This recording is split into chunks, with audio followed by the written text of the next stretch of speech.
O História Magister só é feito possível graças ao apoio de pessoas como vocês.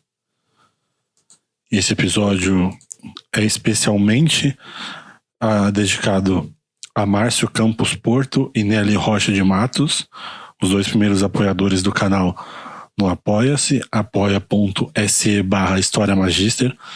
O nosso muito obrigado. E a recompensa exclusiva para os apoiadores, com uma biografia de Caio Mário por Plutarco e a Guerra Civil de Sula pelo historiador Tom Holland, já está no site do Apoia-se. Considere você também apoiar o podcast e essa empreitada em divulgar as grandes histórias do planeta.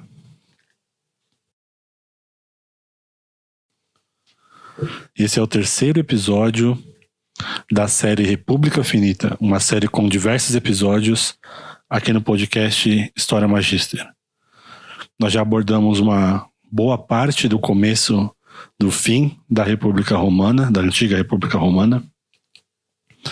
E se você não quiser estar perdido na história, eu recomendo que você ouça os 2 primeiros episódios. Mas se você não tem problema em começar uma história do começo, ou se você já ouviu os outros 2 primeiros episódios e não vai se sentir perdido, então, sem mais delongas, o terceiro episódio de República Finita.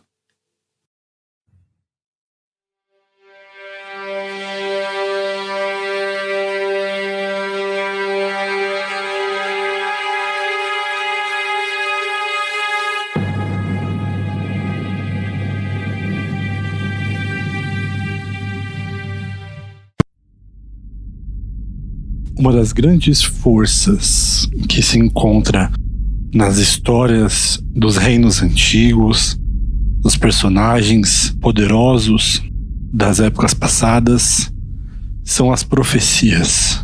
Todo mundo sabe da prominência que as bruxas, as feiticeiras, as ciganas, num tempo mais recente, têm nesses tipos de história, mas pouco se fala sobre o motivo, essas promessas, essas visões de futuro que elas prometiam para reinos, para reis, para governadores, para estados, para lugares. Qualquer tipo de coisa já foi alvo de algum tipo de profecia, especialmente nas grandes histórias. Hamlet, por exemplo, é completamente centrada na profecia que é feita ao príncipe.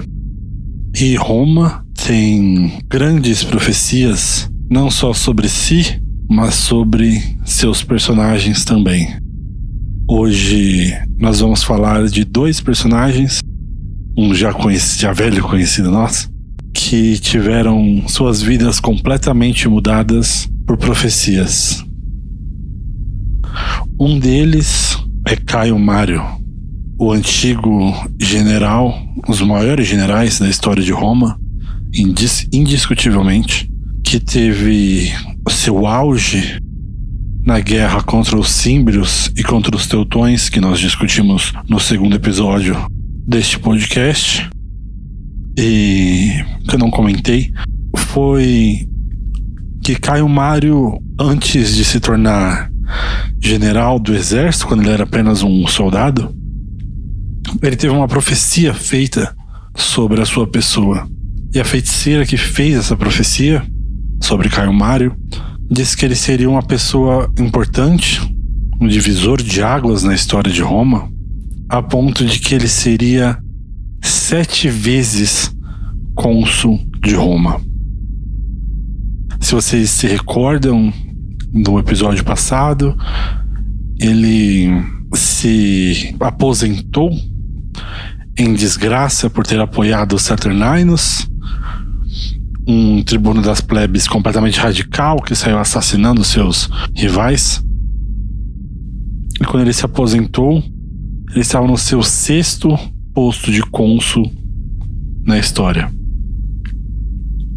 Isso deixa Caio Mário com a pulga atrás da orelha.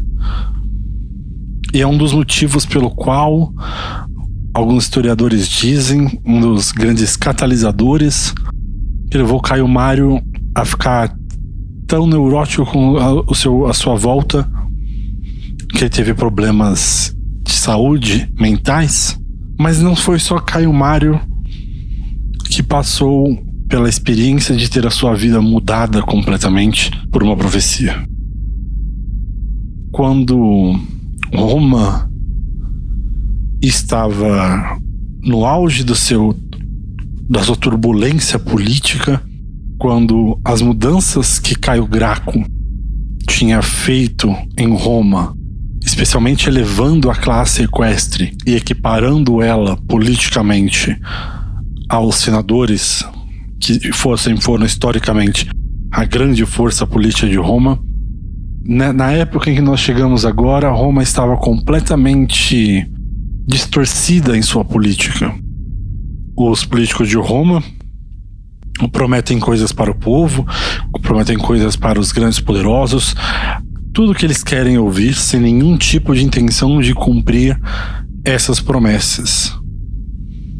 Claro que nós tratamos isso como uma coisa comum da política de hoje, mas num sistema tão fechado e menor e de confiança absoluta como sempre foi o sistema político de Roma, isso é uma tragédia sem precedentes. E esse tipo de coisa não passou despercebido pelos romanos de até então. Os romanos começaram a se perguntar, nas fontes isso fica muito claro, começaram a se perguntar o que estava acontecendo com a sua sociedade, que ela estava ruindo a olhos nus dessa maneira. Começaram a pensar que eles eram uma geração mais fraca, uma geração mais imoral do que as passadas. Nós hoje temos uma visão do passado bem romantizada justamente pela situação atual da nossa sociedade. Os romanos não eram diferentes.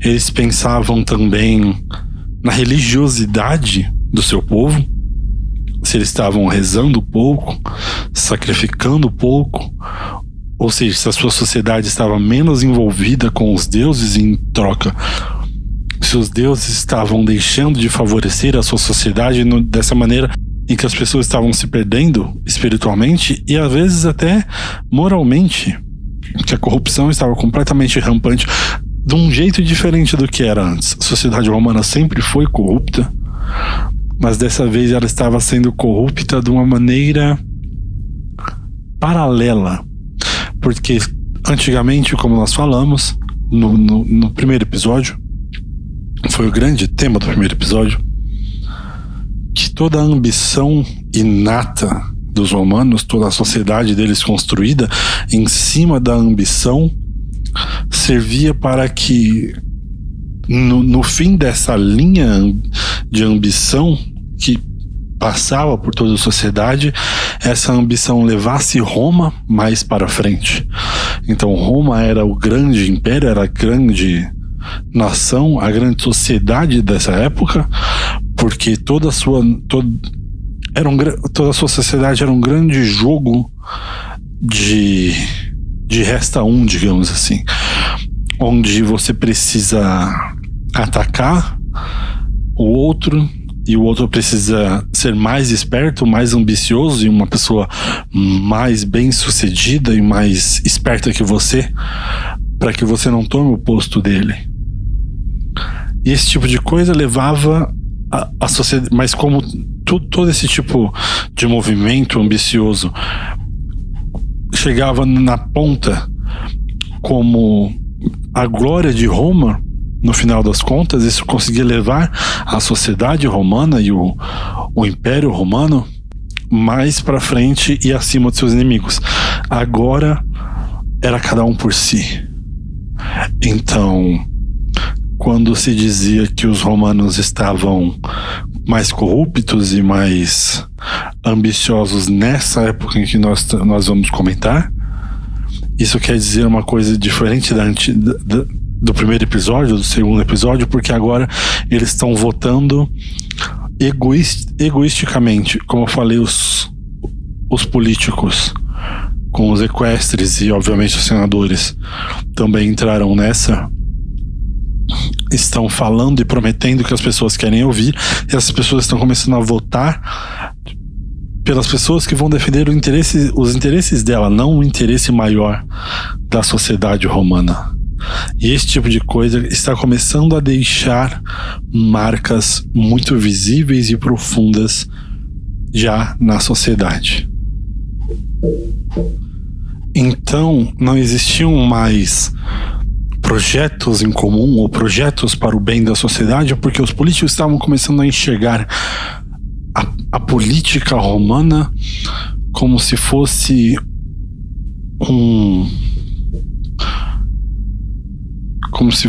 um conjunto de poder finito, em que se você apoia um projeto favorável ao povo de outro deputado, de outro senador, de outro político romano, e ele consegue passar esse projeto é favorável à população, então você está sendo prejudicado politicamente. Não interessa mais o que o povo ou o que Roma precisa, mas se você apoia ou se você ajuda um outro político e esse político consegue aprovar um projeto que vai beneficiar a Roma, então você sai prejudicado politicamente e esse político sai fortalecido. Então agora não existia mais nenhum tipo de coalizão ou unidade entre os senadores, mas sim entre as diversas facções do povo que eles queriam agradar, mesmo sem nenhum tipo de intenção de cumprir com as suas promessas depois. Um dos grandes sintomas desse egoísmo que tomou conta da sociedade política, muito mais do que o normal, em Roma, é o novo tribuno das plebes, de 93 a.C., Livius Drusus, ou Lívio Druso. Se você conseguiu reconhecer esse nome, nós falamos sobre o pai dele no primeiro episódio, também chamado Marcus Livius Drusus. Isso é muito comum na época da Roma Antiga. E o Marcus Livius Drusus, o pai desse que nós vamos falar agora, foi aquele que se colocou contra Caio Graco e usou de uma tática completamente inusitada, onde Caio Graco prometia uma coisa ao povo e o Senado barrava as ideias de Caio Graco, e Marco Livio Druso prometia o triplo, o quádruplo, e o Senado apoiava a proposta de Livius Drusus só para poder cortar a popularidade de Caio Graco, como assim funcionou, e ele perdeu o seu cargo de tribuno das plebes. Agora o seu filho, Lívio Druso jovem, nós vamos chamar ele aqui para frente apenas de Livius Druso, me desculpa se ficar confuso, mas já não é mais culpa minha. Lívio Druso, o seu filho, se torna também um tribuno das plebes em 93. E em 93 a.C., Lívio Druso se torna um tribuno das plebes muito, muito mais parecido com Caio Graco do que com o seu pai. Lívio Druso promete todas essas reformas que ainda estão tentando ser passadas na sociedade romana, e são muito importantes porque todo tribuno da plebe que vem um atrás do outro continua martelando sobre elas, como a reforma militar, a reforma agrária, a reforma tributária. Mas mais do que isso, ele tem mais um ponto que já foi importante no passado recente, mas que ele é um dos grandes campeões, digamos assim, um dos grandes proponentes dessa reforma, que é a reforma da cidadania dos italianos que não são romanos. Porque Roma, nós falamos de Roma, você imagina o Império, mas Roma, além do Império, ela tem um sistema de cidadania muito mais complexo, em que se você é uma pessoa capturada por Roma, se Roma conquistou o seu território, ou se você nasceu dentro do território romano, mas você não nasceu de uma família historicamente romana, então você não faz parte da sociedade romana. Então você tem que arcar com os ônus de ser romano, você vai à guerra, você paga os impostos, você tem de votar em políticos, mas você não tem os bônus, você não pode ter terras, você não pode se eleger, você não pode ter nenhum tipo de vantagem na sociedade. E a Itália é, obviamente, um dos pontos mais críticos desse problema, porque além de encobrir toda Roma por todos os lados, ela é historicamente, os povos que estão na Itália são historicamente mais antigos do que a República Romana, do Reino Romano que veio antes dela.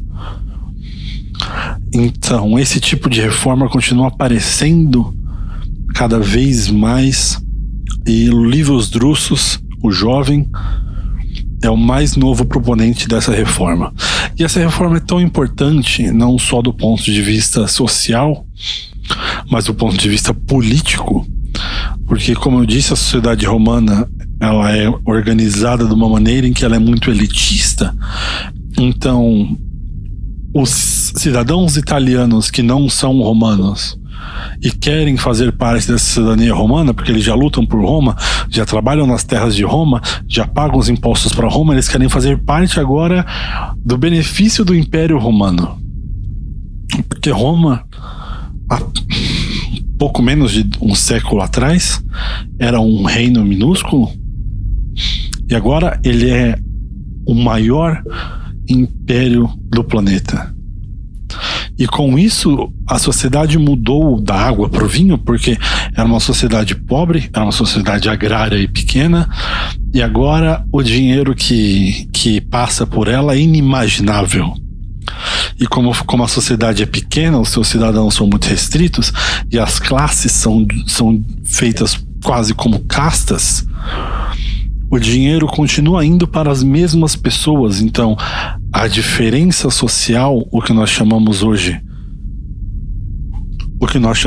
de desigualdade social, num termo mais recente, está aumentando cada vez mais. E os cidadãos italianos que não fazem parte de Roma estão cada vez mais apanhando daquele problema que Tibério Graco tentou resolver. Eles trabalham nas terras de Roma, mas não podem fazer parte, não podem ter propriedade na terra de Roma, porque eles são, para os efeitos da lei, como escravos. E Livio Drusus percebe que esse tipo de problema é um problema que precisa ser resolvido. Claramente todo mundo percebe a importância desse problema, porque ele continua aparecendo, mas ele também percebe que, se aliando com os cidadãos italianos, se ele consegue resolver esse problema e consegue dar cidadania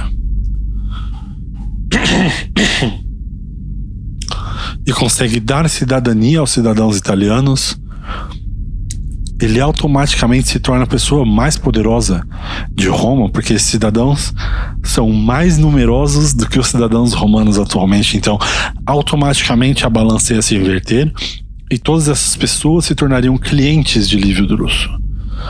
Como eu expliquei nos episódios anteriores, o sistema de clientela da sociedade romana é basicamente como o filme O Poderoso Chefão. Você faz um favor para a pessoa e você não pega nada em troca, mas você fica esperando que eventualmente você vá precisar pagar o favor dessa pessoa. E esse dia sempre chegava na sociedade romana, que era o dia da eleição. Todo mundo queria cobrar os favores no dia da eleição, e Livio Druso viu que, se ele conseguisse transformar os cidadãos italianos em cidadãos romanos, ele automaticamente seria a pessoa mais poderosa de Roma por milhas de diferença. Livio Druso não é nada bobo. Ele sabia a história de seu pai, sabia a história dos inimigos de seu pai, pessoas que seu pai ajudou a transformar em foras da lei com a sua, abro aspas, sagacidade. Não, é difícil dizer isso, mas que Livio Druso, o pai, colocou Caio Graco e os seus as pessoas que vieram depois dele numa situação muito difícil e acabou matando esse grande personagem da história romana, Livio Druso, o jovem, sabia desse problema, de como ser tribuno das plebes era uma posição muito perigosa de se estar em Roma. Então ele fez o que qualquer pessoa esperta faria, e ao invés de sair e ir à tribuna, de ir até o Senado discursar, ele ficou em casa, ele não saiu de sua casa. Ele convocava os seus apoiadores lá, discursava na calçada, na sacada, dentro da sua sala, dentro dos seus aposentos, mas ele preferiu ficar em casa, rodeado de seus apoiadores, e não correr o risco de ser assassinado pelas turbas do Senado na rua. Um dia, Livio Druso estava discursando em sua sala, fazendo um discurso comum, não era nada especial, e no meio do discurso ele deu um grito muito alto: fui esfaqueado. E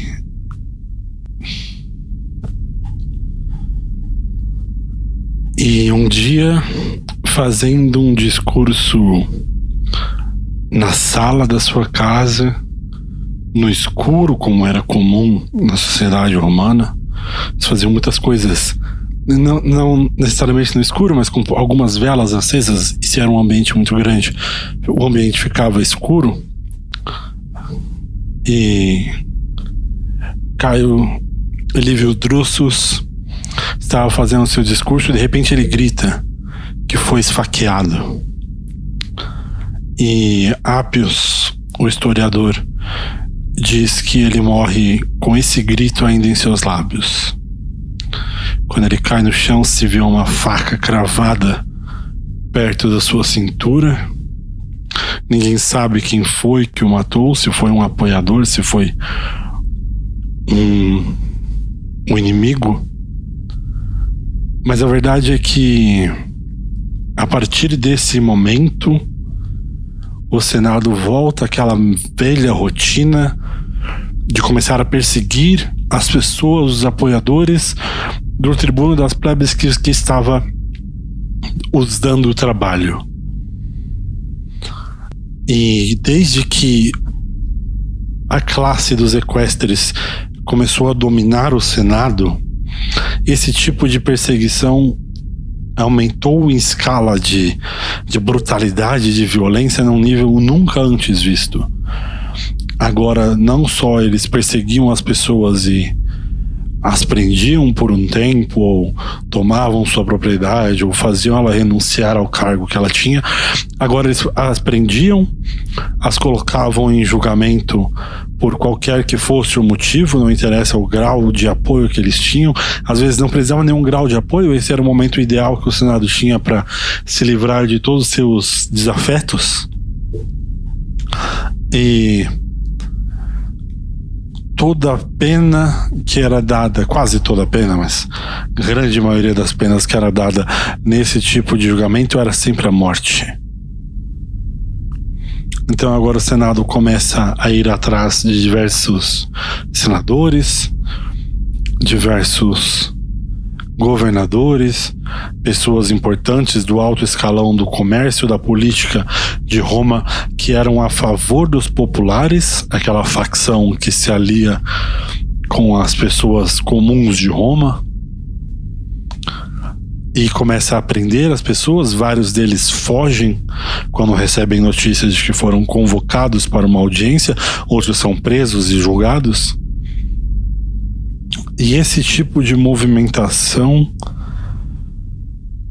é a gota d'água para os aliados de Livio Druso, que eram os italianos que estavam pretendendo uma cidadania romana.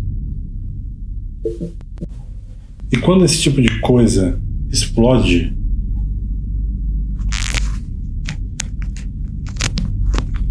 E quando essa perseguição aos apoiadores de Livius Drusus explode, e não só aos apoiadores de Livius Drusus, mas mais especificamente a classe que apoiava os populares, porque era essa a grande batalha na classe política de Roma desde a criação do Tribuno das Plebes como uma plataforma positiva. Eu digo positiva porque a grande revolução, a gente já discutiu a grande revolução de Tibério Graco, de Saturninus, de Caio Mário, mas a grande revolução de Tibério Graco foi a mudança que ele criou no Tribuno das Plebes, que antigamente era uma plataforma negativa, no sentido de o Senado propunha leis, fazia as leis e passava pelo Tribuno das Plebes apenas para vetar ou não vetar. E nesse caso ela seria aprovada. E Tibério Graco foi o primeiro a usar o Tribuno das Plebes para propor leis, ao invés de apenas reagir às ações do Senado. Ele passou a propor leis direto ao povo. E aí o Tribuno das Plebes passou a ser uma plataforma positiva de criação de leis dentro da sociedade política romana, e foi o grande coringa da sociedade que começou essa explosão de momentos e movimentos que estamos discutindo até então. E o surgimento de classes como os populares e os optimates. E quando agora essa classe política começa a perseguir com mais e mais afinco os apoiadores das classes dos populares, e nesse momento em específico os apoiadores das pessoas que estavam lutando para que os italianos tivessem cidadania romana, os italianos veem esse movimento acontecendo e eles decidem que chega, eles não vão mais tentar lutar por dentro do sistema como eles estavam há gerações. Eles estão há séculos tentando fazer esse tipo de coisa acontecer politicamente, socialmente. Eles pedem, eles protestam, eles se aliam a pessoas políticas para tentar passar isso, como foi agora Livius Drusus. E para ele chega. Algumas cidades no norte da Itália começam a trocar vítimas e fazer seus planos. Eu digo trocar vítimas porque na sociedade europeia da época era muito comum que quando você fazia planos com outras cidades ou outras sociedades ou até outros reinos, você selecionava pessoas da sua família, pessoas do seu gabinete, pessoas importantes da sociedade, e mandava como escravos ou vítimas para o outro reino.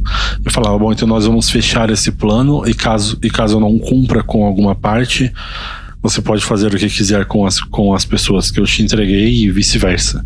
Era um jeito muito arcaico, mas era uma garantia. Eles começaram a fazer isso, a tramar planos de se revoltar contra Roma, mas isso tudo em muito segredo. Roma começou a perceber um pouco desse movimento e mandou 2 pessoas para investigar, 2 pretores.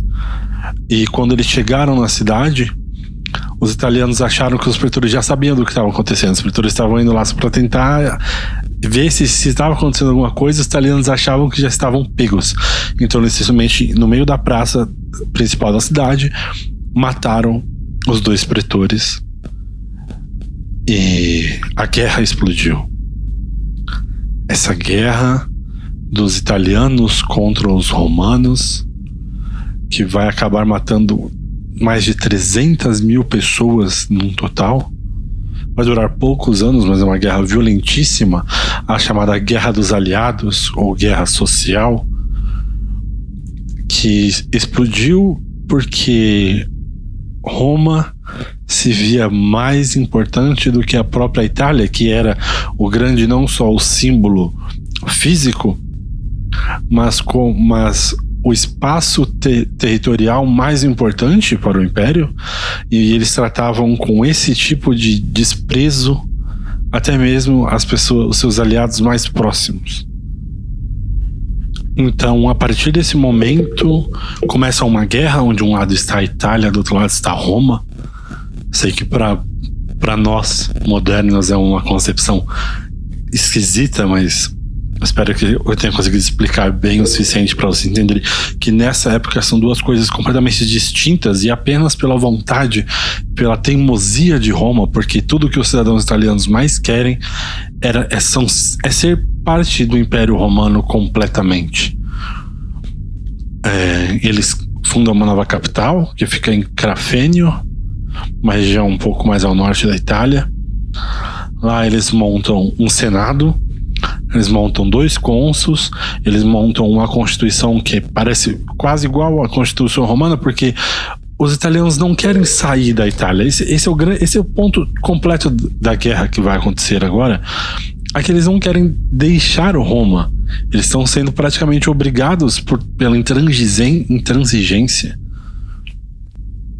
Eles estão sendo praticamente obrigados pela intransigência de Roma em tratar os seus aliados mais próximos, pessoas que lutam por eles, tratam das terras deles, pagam os impostos para eles, como cidadãos comuns. Eles criam um senado, criam um consulado, criam uma própria moeda. A moeda italiana mostra o touro da Itália, o grande símbolo da Itália, matando o lobo romano. E é toda essa movimentação que a Itália está fazendo é talvez o maior desastre da história política de Roma até então, porque primeiro destrói completamente o seu exército.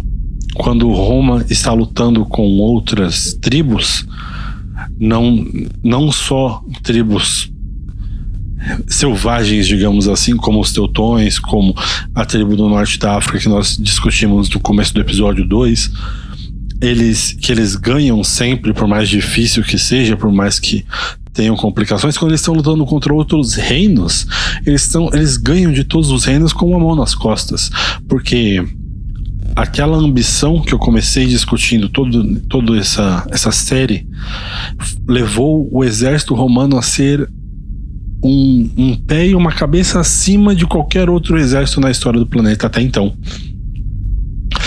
E parte desse exército, grande parte, a maioria desse exército, está com os cidadãos italianos. Porque Roma Roma, os cidadãos romanos, Roma propriamente dita, é muito pequena. Ela conta com as pessoas que ela domina para entrar no seu exército, e a parte mais imediata desse povo, os aliados mais naturais deles, digamos assim, são os italianos, que sabem como eles lutam, sabem andar no território que eles andam.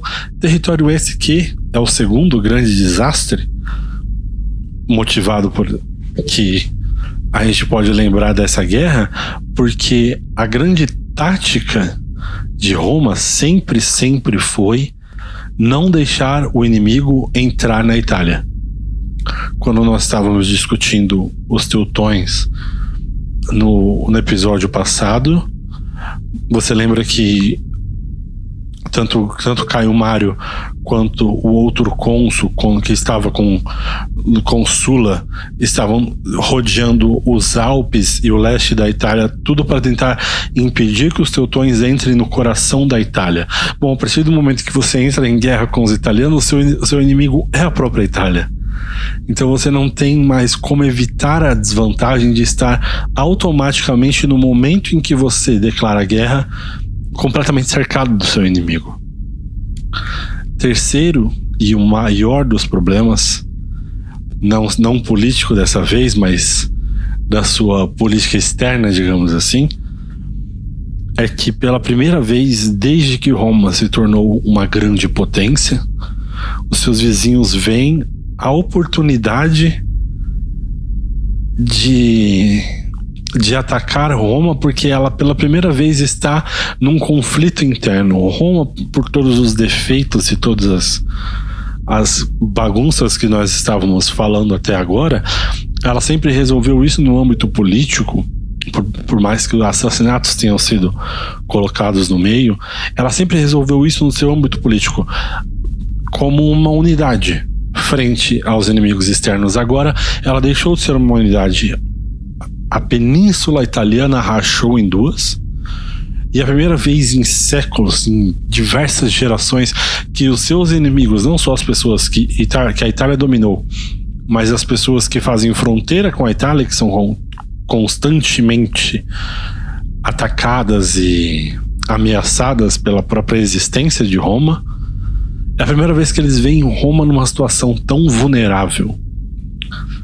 E algumas dessas pessoas percebem essa movimentação e dizem que essa é a única hora que eles têm de talvez pensar não em derrotar Roma, porque continua sendo impossível. Uma Roma dividida vale mais ainda do que qualquer outro reino do planeta, mas de se livrar talvez da tirania completa de Roma, que tratava, se ela tratava assim os seus aliados.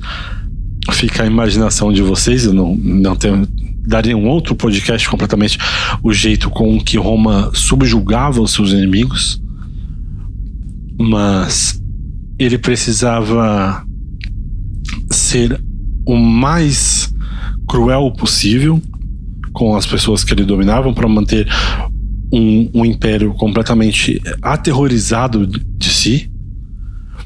E quando essa guerra dos aliados explode, essas pessoas, tanto as subjugadas quanto as com medo de ser subjugadas, veem uma oportunidade, como se fosse uma brecha, uma janela abrindo na grande cortina de ferro que era a tirania de Roma até então.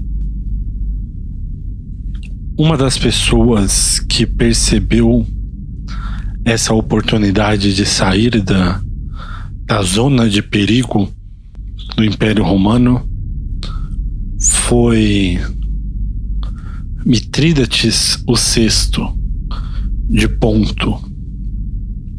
Falando assim é esquisito, mas vocês vão acostumar com esse personagem, porque ele é talvez o melhor personagem de todas as histórias que eu vou contar nessa série de podcasts.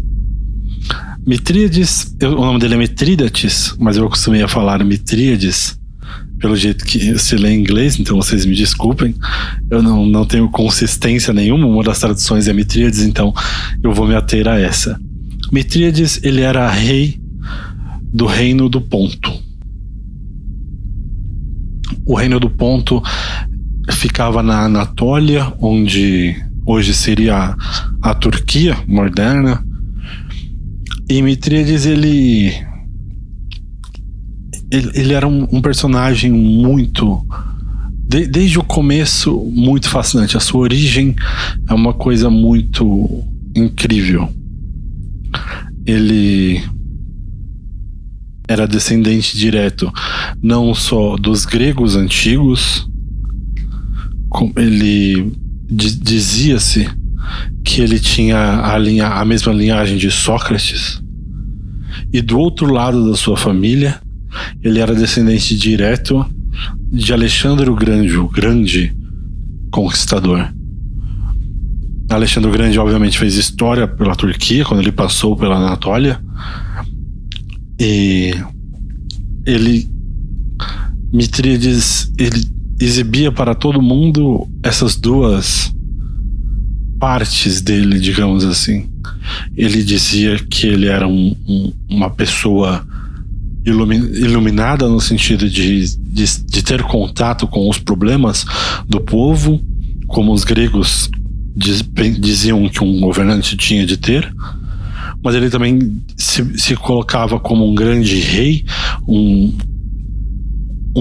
Wonder King, digamos assim, daqueles reis que devem ser super admirados, e para isso ele jogava a carta da sua descendência direta com Alexandre o Grande. Dizia que ele andava até com a sua capa, a capa de Alexandre o Grande, E Mitríades tem uma história de vida fascinante. Saiu um livro, inclusive, há pouco tempo, acho que 2019 ou 2018. Me falha a memória agora o nome da autora. Eu vou colocar para os apoiadores, eu vou colocar certinho os links e trechos e as partes pertinentes sobre a infância de Mitrídates VI, mas um livro se chama The Poison King, ou O Rei Venenoso, o Rei do Veneno, que é inteirinho sobre Mitrídates. Esse livro é muito bom, muito bom. E o livro se chama The Poison King porque Mitrídates, ele era completamente obcecado por veneno. Obcecado. Mitrídates, na sua tenra infância, quando ele nasceu, no comecinho da sua infância, a sua mãe tentou matá-lo, envenenado, porque ela não queria ter um filho, porque ela queria eventualmente dominar o reino. Se ela tivesse um filho homem, ela não poderia. Então ela tentou envenenar Mitrídates, que fugiu para o meio do mato. E dizem que ele viveu como Tarzan vivia, como Rômulo e Remo. Ele tinha a mesma destreza e a força física de um gorila. Ele era super inteligente e super rápido. Ele podia correr como uma chita, mas tinha a força física de um gorila. E ele era super inteligente, falava mais de 20 línguas, todas as línguas do planeta conhecido. Mitrídates conseguia se comunicar. Ele era uma pessoa incrível. E quando ele voltou, no começo da sua juventude, que se supõe perto dos seus 14 aos 16 anos, ele voltou ao reino, desafiou a sua mãe, matou a sua mãe, que tentou matar quando era pequeno, matou um irmão e se casou com a sua irmã, o que parecia uma boa ideia no sentido real da coisa, porque consolidava o seu lugar como rei de Ponto, até que ele descobriu que a sua irmã estava tentando matá-lo também, e também por envenenamento. Então ele manda matar a sua irmã, e ele fica completamente obcecado por veneno. Ele se envenenava com todos os venenos conhecidos que o reino de Ponto conseguiu obter. O Ponto era um reino riquíssimo. A Turquia sempre foi um lugar, até hoje é um lugar completamente estratégico, pelas rotas dos barcos e também pela rota terrestre entre o Oriente entre o Oriente Médio e o Oriente, como nós dizemos hoje, a Ásia. E Ponto era um reino riquíssimo, riquíssimo. Então todos os venenos que passavam entre essa parte, Mitrídates se envenenava com todos em pequenas doses, mas todo dia, como se fosse um remédio para que ele criasse anticorpos contra esses venenos. Ele também se envenenava, abre aspas, com os antídotos. Ele tomava os antídotos, mas dessa vez em quantidades cavalares, para tentar criar esses antídotos dentro do seu corpo. Ele mantinha uma espécie de veneno que ele nunca tentou se envenenar com ela, separada num anel, para caso ele caísse nas garras do inimigo.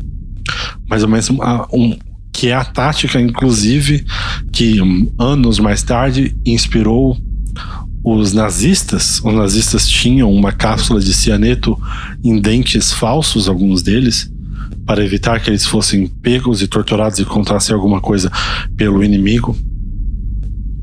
E Mitrídates era essa pessoa fascinante. Ele era um cara bonito, ele era um cara alto, super forte, conseguia se comunicar com uma clareza incrível, ele conseguia derrotar qualquer inimigo, ele se dedicava completamente a Ponto, e ele tinha como meta de vida derrotar o Império Romano.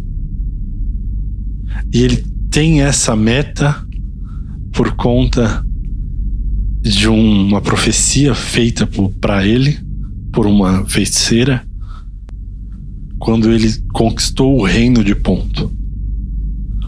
A feiticeira disse que ele seria o primeiro desde Alexandre a derrotar os grandes tiranos que tentam esmagar Ponto e seu povo. Agora, Mitríades, por mais que a descrição não faça justiça, ele não era louco, ele era uma pessoa muito inteligente e ele sabia que ele não conseguiria derrotar o exército romano. Ele não tinha como vencer a imensidão que era o Império com um exército de Ponto, nem com seus aliados em volta, porque Roma era uma potência militar fora do comum. Não existia essa possibilidade. O que Mitríades podia fazer era usar a guerra dos aliados, que estava agora estourando, em seu completo favor. Então, o que Mitríades faz para entender melhor o que está acontecendo nessa guerra social, nessa guerra interna de Roma contra os seus aliados italianos, ele faz uma coisa que é muito rara de se ver um rei, um imperador, uma pessoa numa posição de liderança de um país fazer. Ele tira suas férias, digamos assim, explica para o reino que ele vai entrar em uma viagem secreta, se veste como um cidadão comum e passa a viajar ao leste do Império Romano para descobrir o sentimento que existe, o ressentimento, melhor dizendo, que existe entre esses povos em relação a Roma. E existe muito ressentimento, um ressentimento violento desses povos contra Roma, merecidíssimo, porque o jeito que Roma tratava, alguns desses povos foram dominados pelos gregos, por Alexandre o Grande, e eles achavam que eles tinham raiva dos gregos, historicamente, e depois que eles descobriram como Roma tratava os seus subjugados, eles passaram a ver as pessoas de descendência grega e a sua história com os gregos de uma maneira muito mais romantizada, porque Roma não era ninguém perto de Alexandre ou dos fenícios, dos gregos, do jeito que eles tratavam as pessoas que eles haviam conquistado. E Mitríades sabia disso, e ele usava a sua relação tanto com os gregos quanto com Alexandre por parte familiar para arrebanhar as pessoas à sua causa de levantar Ponto como um inimigo das rédeas romanas. Ele se disfarçou de cidadão comum e começou a andar pelo leste do Império Romano, e o que ele percebeu foi que as pessoas estavam muito afim de se juntar a esses italianos e fazer uma revolução, só que elas não tinham a liderança para isso. Enquanto as pessoas tinham muito ressentimento contra Roma, os seus líderes não tinham a coragem de enfrentar Roma em nenhuma capacidade.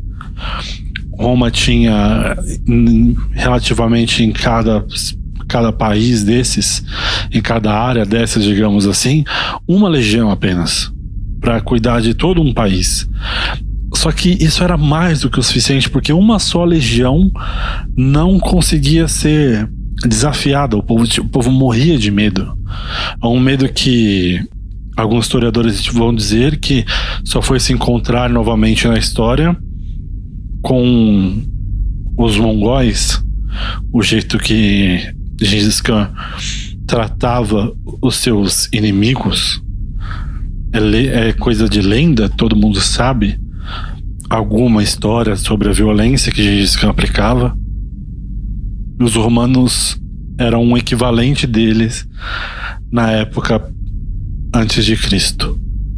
Então Mitríades vê esse estopim social que está pronto para ser incendido, volta para Ponto e resolve declarar guerra à legião que está guardando o seu país. Ele simplesmente passa por cima, ele destrói a legião. Ele acaba com a legião como se ela fosse papel, porque ela também estava um pouco mais desidratada. A maioria das legiões foram desidratadas para poder chamar esses povos para lutar a guerra social que estava rolando na Itália. Mas mesmo assim, a facilidade com que Mitrídates passou por cima dele foi tanta que começou a suscitar de uma maneira mais natural do que... E obviamente que ele estava tentando fazer isso, mas de uma maneira mais natural do que até ele preveu, que estava suscitando no meio do povo a lenda de que ele seria a pessoa responsável por derrotar Roma nessa época. E ele não parou por aí, ele não só liberou o ponto da influência romana, ele começou a passar pelos outros países, e ele foi indo cada vez mais em direção ao Ocidente, em direção a Roma. E as vitórias que ele ia acumulando, começaram a chamar a atenção de Roma. Ela não podia dar a atenção total dela nesse momento. Ela tinha problemas muito maiores dentro da sua própria casa, mas não passou despercebido de Roma. E Mitrídates sabia disso. Como eu falei, ele era um homem muito inteligente. Talvez um dos homens mais inteligentes de toda essa história. E claramente um dos mais heterodoxos, digamos assim. Porque o que Mitrídates faz é... Eu acho que eu nunca vi uma tática tão bruta e ao mesmo tempo ousada como a que Mitrídates aplica nesse momento. Ele para a guerra quando ele já derrotou umas 4 legiões. Ele para o seu exército, desbanda ele, se esconde em no país que ele está, não sabem dizer qual é, e ele começa a mandar recados para todos os povos do leste do Império Romano, dizendo uma só coisa: se vocês querem derrotar Roma, no dia 26, ao meu comando, todos irão sacar suas adagas e matar o italiano mais próximo de vocês. Ele simplesmente colocou um cartaz de vivo ou morto.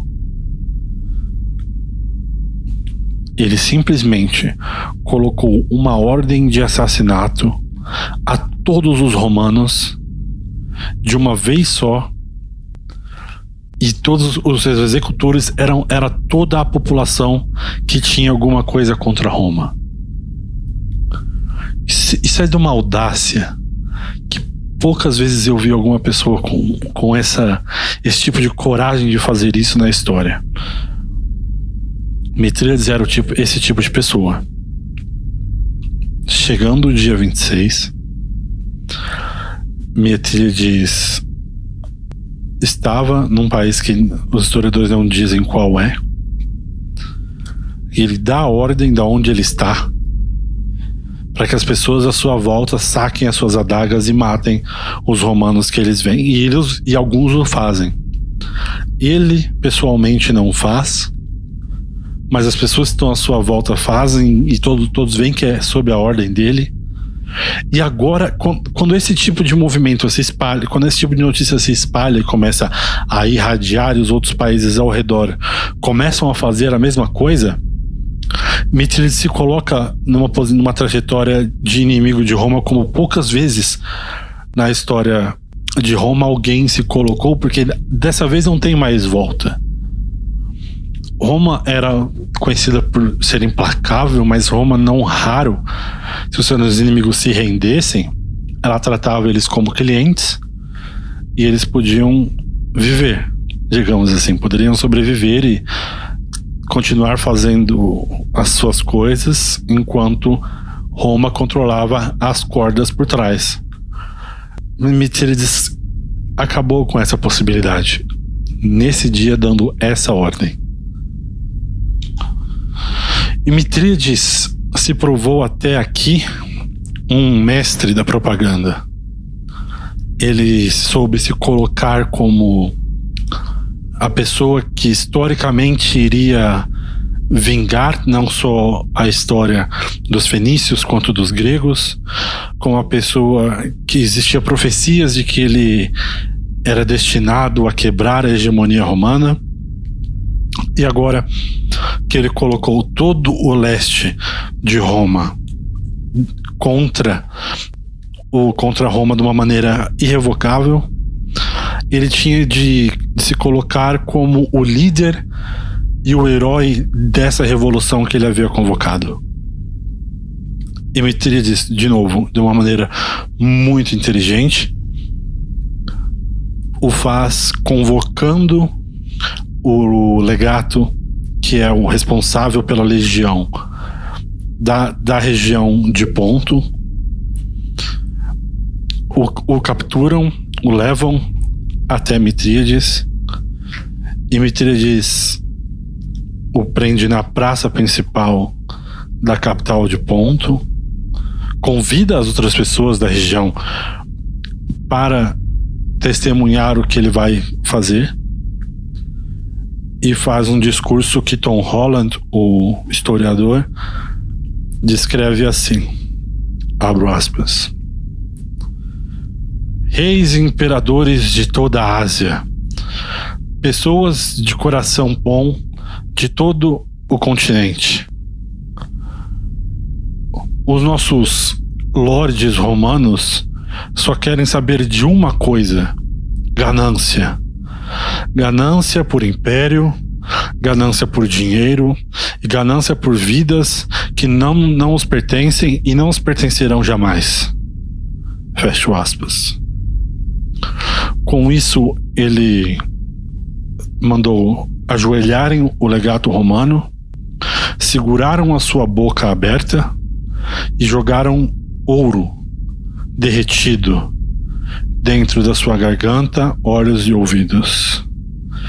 E enquanto o legato caía no chão, com a sua cabeça e todos os seus orifícios da cabeça endurecidos já de ouro, Mitríades olhava o povo por cima do legato, como que mostrando a justiça divina que ele estava planejando colocar contra a ganância romana que estava oprimindo e acabando com todo tipo de liberdade desses povos do leste romano. Mitríades era um homem muito inteligente na propaganda que ele fazia, e esse foi a maneira dele se colocar como, mais uma vez, o recipiente das grandes profecias que iriam libertar esse povo do grande vilão que os oprimia, que todos agora reconheciam como sendo Roma, que mais uma vez estava muito ocupada não só para lutar esse grande problema militar que Mitríades estava colocando, tanto com as suas guerras diretas com o seu exército, quanto nas suas guerras, digamos, de guerrilha, que ele fez e colocou os cidadãos para acabar com todos os italianos e romanos da área. Mas muito mais do que a perda militar de pessoas, era a perda de prestígio. Esse golpe que Mitríades fez no coração da propaganda romana que ela vinha colocando através do medo e do terror há tantos e tantos e tantos anos no povo do leste, Mitríades acabou de inverter como se fosse um golpe de jiu-jitsu. Ele pegou todo esse medo e todo esse terror e inverteu e transformou em ódio do dia para a noite, um ódio direcionado e um ódio, aquele ódio que está aliado à vontade de agir contra os romanos na região leste. E eu cito essa perda de prestígio como a mais importante, muito mais do que a militar, porque o que eles perderam foram cerca de 30 mil pessoas nessa noite apenas, que Mitríades mandou a ordem de execução, e algumas legiões que estavam estacionadas por ali. É uma grande perda, uma das maiores perdas da história recente de Roma, mas o golpe da propaganda de Mitríades obriga a Itália obriga Roma, no caso, a acabar a guerra social muito mais rápido. E eu cito essa propaganda como sendo mais perigosa do que as vitórias militares de Mitríades, porque as vitórias militares dele foram incríveis. Só nessa noite em que ele mandou a ordem de execução aos italianos e romanos, mais de 30 mil pessoas foram mortas, além das legiões que estavam estacionadas por todo o leste de Roma e que Mitríades dizimou com o seu exército de ponto. Mas essa propaganda que ele estava espalhando e atiçando o povo cada vez mais contra Roma obrigou Roma a fazer uma coisa que ela não tinha nenhum costume de fazer, que era negociar com os aliados romanos, porque ela não tinha mais como ficar arrastando essa guerra social por muito tempo se fosse acarretar em Mitríades organizar todo o leste romano contra eles. Não valeria a pena. Então Roma teve de fazer uma coisa que pouquíssimas vezes nessa nossa época que nós vamos abordar no República Finita, não me recordo se ela fez alguma vez. Acho que esse é o único ponto em que ela oferece concessões ao outro lado. Então Roma chega aí numa cidade italiana, uma das que ainda não eram rebeldes, ela ainda estava pensando se iria se juntar ao lado italiano, e diz: olha, se você não se juntar aos italianos, a gente dá a cidadania para o seu povo. Não se junta com eles, fica com a gente e a gente dá a cidadania. Eles dizem: óbvio, claro, tudo bem, porque essa guerra toda começou por causa disso. Então isso era o que eles queriam, eles estavam basicamente ganhando. Roma percebe que funcionou e chega nas cidades rebeldes mais próximas e diz: olha, a gente acabou de dar cidadania para essa cidade que não quis se rebelar contra a gente. Se vocês que estão mais perto baixarem as armas, a gente também te dá a cidadania. E funcionou perfeitamente. Eles falaram: claro, tudo bem, opa, perfeito. E se renderam a Roma. Então Roma, vendo que esse era o caminho, falou para todas as cidades de uma vez: olha, quem desistir da luta, nós vamos dar a cidadania. E do dia para a noite a guerra social acabou, porque Roma fez simplesmente o que eles deviam ter feito desde o começo. Se eles não tivessem sido tão sacanas com os italianos desde o começo e matado os tribunos que estavam ao lado deles, os outros senadores que estavam do lado deles, essa guerra não tinha nem começado. Então eles fizeram isso e era tudo que os italianos queriam, e falaram: opa, e assim acabou a guerra social da Itália. A guerra social só não acaba nesse momento porque ainda tem duas pessoas que são praticamente as únicas duas pessoas a ter alguma vantagem na guerra social da Itália, com a existência da guerra social, que ainda querem dar uma chave de ouro para essa guerra. E essas duas pessoas, que são as pessoas que mais têm a ganhar, estão no momento mais importante das suas vidas, realizando as conquistas na vitória da guerra social. Uma delas é um já conhecido aqui do podcast, que é Lucius Cornelius Sulla. Cornelius Sulla, para quem não se lembra exatamente, foi o general júnior que tinha acabado de começar praticamente sua carreira militar e capturou o general Jugurtha no norte da África, quando ninguém mais conseguia dar um jeito naquela guerra. Ele, com a sua engenhosidade, capturou o Jugurtha. Também foi tão bem recomendado e continuou trabalhando tão bem, que foi colocado sob o cônsul na guerra contra os teutões e os címbrios. fez uma vitória sensacional defendendo os Alpes para que ele não entrasse na Itália. E agora ele está naturalmente como o general mais celebrado da Itália no momento. E ele está dizimando todas as batalhas em que ele aparece na guerra da Itália. Lucius Cornelius Sulla é um personagem que pode não parecer pela quantidade de vitórias que nós estamos falando aqui, mas ele é uma pessoa muito maior do que isso tudo. Ele é de uma das famílias mais antigas de Roma, politicamente. E quando eu digo mais antigas, é uma coisa que a família Sulla, ela é integral na história da República Romana. É como falar com uma família Sarney no Brasil, ou a família Bush nos Estados Unidos, a família Perón na Argentina. São famílias que são integrais na história de uma república. Você não consegue contar uma história de uma república sem elas. E Lucius Cornelius Sulla é a pessoa mais azarada dessa família, porque quando chega a vez dele de ter a sua juventude e entrar na caminhada rumo à fama de ser o homem da família Sulla, o pai dele perde todo o dinheiro da família. E quando eu digo todo, é todo o dinheiro.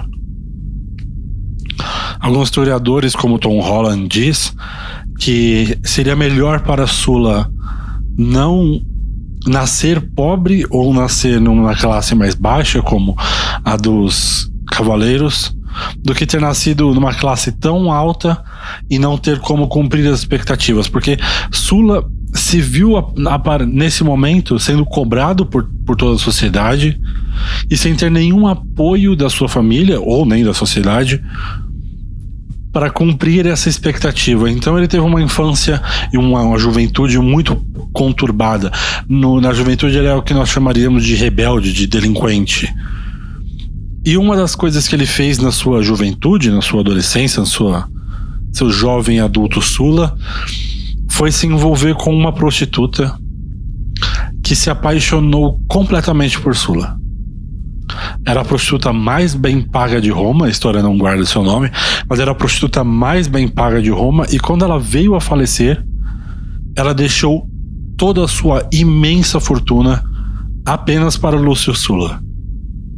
Sua fortuna era tão grande, essa prostituta era tão bem paga, que dizem que a fortuna que Sulla obteve com a herança dela era maior do que a fortuna que seu pai perdeu tendo toda a história da família Sulla debaixo da sua palma. E Sulla, então, agora novamente incluso na alta sociedade, se coloca na posição que sempre se espera dele, entra no exército, e as pessoas começam a notar Sulla muito mais. Sulla é fisicamente uma pessoa memorável também. Ele tem olhos que Cícero descrevia como faróis azuis, que você olhava no olho dele e conseguia imaginar coisas acontecendo atrás dele. Olhos azuis claríssimos, o cabelo claro, loiro, cacheado. Aparentemente era um homem belíssimo, mas ele tinha em seu rosto marcas, não sabem dizer se é de acne, mas é o que se supõe, marcas avermelhadas, grandes bolhas, que quando ele ficava muito nervoso, as bolhas mudavam de vermelho para roxo. Ele era uma pessoa fascinante. E ele tinha essa dualidade de ser a tempos uma pessoa muito magnânima, de deixar várias cidades viverem, de negociar vitórias apenas na conversa. Em outros tempos, ser a pessoa tão cruel quanto qualquer outra pessoa que você acusaria de carnificina na história. Lucius Sulla é um personagem muito interessante, uma pessoa claramente ambiciosa, que fez por onde reconquistar o seu lugar na sociedade, e até então ele está sendo passado para trás constantemente, mas ele vê que agora o caminho está aberto para ele para ele finalmente se tornar a figura que ele sabe que ele deve ser. A outra figura que tem tanto a ganhar quanto Lucius Cornelius Sulla com a guerra social da Itália é uma pessoa que, se não fosse o assassinato do Tribuno das Plebes, a existência da revolta de Mitrídates, toda essa história que nós contamos até agora, nós não teríamos nenhum motivo para ouvir falar o nome dessa pessoa de novo, porque ele estava completamente desgraçado na sociedade. É o nosso já querido 6 vezes cônsul da Itália e de Roma, Caio Mário.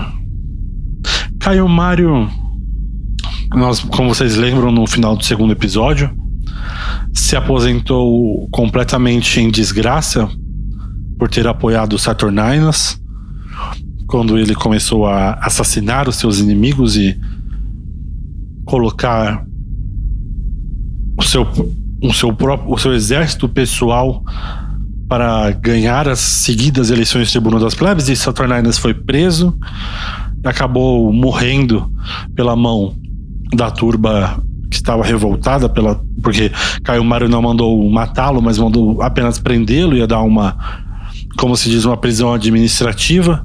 Mataram Saturninos, mataram outros senadores. Caio Mário se aposentou em desgraça, e assim ele estava até hoje aposentado em sua vila, não tinha mais nenhum papel na sociedade, mas ainda assim Caio Mário tinha aquela ideia de que ele precisava ser, pela 7ª vez, como foi previsto na profecia, precisava ser pela 7ª vez cônsul. Ele estava cada vez mais ansioso de saber se aquela profecia seria mentira ou se ela iria se realizar. E agora que a guerra social da Itália estoura, a Itália precisa de bons generais, porque, como eu falei, a Itália se revoltando, ela dividiu o exército romano pela metade, e eles precisavam de qualquer bons generais para poder liderar as guerras. E Caio Mário, mesmo estando velho, mesmo estando em desfavor na sociedade, ainda era um gênio, um dos maiores militares da história da Itália, e agora ele conseguiu a sua chance de se recolocar na sociedade como uma pessoa importante através da guerra social da Itália. E ele estava, assim como Lúcio Sulla, dizimando todas as batalhas. Então essas duas pessoas são as maiores vitoriosas, até antes mesmo da guerra acabar, as duas maiores vitoriosas dessa grande sequência que nós chamamos a guerra social. Embora tanto Sulla quanto Mário estivessem ganhando essa guerra social, como nós dizemos, as únicas duas pessoas que estavam realmente levando vantagem com a existência dessa guerra, Sulla sabia que ele era a pessoa que estava mais à frente. Ele não tinha esse passado recente, o colocando para baixo, como Mário teve, de ser ostracizado por uma decisão de apoiar Saturninas. Então Sulla vê essa oportunidade e decide ir a Roma finalmente conquistar o seu protagonismo político. Então ele vai e coloca todo esse currículo militar que nós comentamos à disposição do povo e pede para ser eleito cônsul de Roma. E ele consegue, é eleito cônsul de Roma pela primeira vez, e agora Sulla está no comando da guerra oficialmente, não só como general, mas como o líder de Roma. E quando ele começa a dar fim efetivamente à guerra social, Caio Mário também volta para Roma, porque em Roma já está acontecendo nesse momento, nessa mesma sequência, incrivelmente já está acontecendo outro problema político. Um tribuno das plebes, de nome Salpíquias, está mais uma vez propondo leis, no mesmo estilo de todos os tribunos que nós discutimos aqui, mas ele está propondo leis cujas principais é justiça para os italianos não romanos. Você pode estranhar, porque esse é o motivo pelo qual a guerra social aconteceu, toda essa bagunça aconteceu até agora, e Roma deu a cidadania para todos eles, mas do jeito que Roma sempre foi, eles colocaram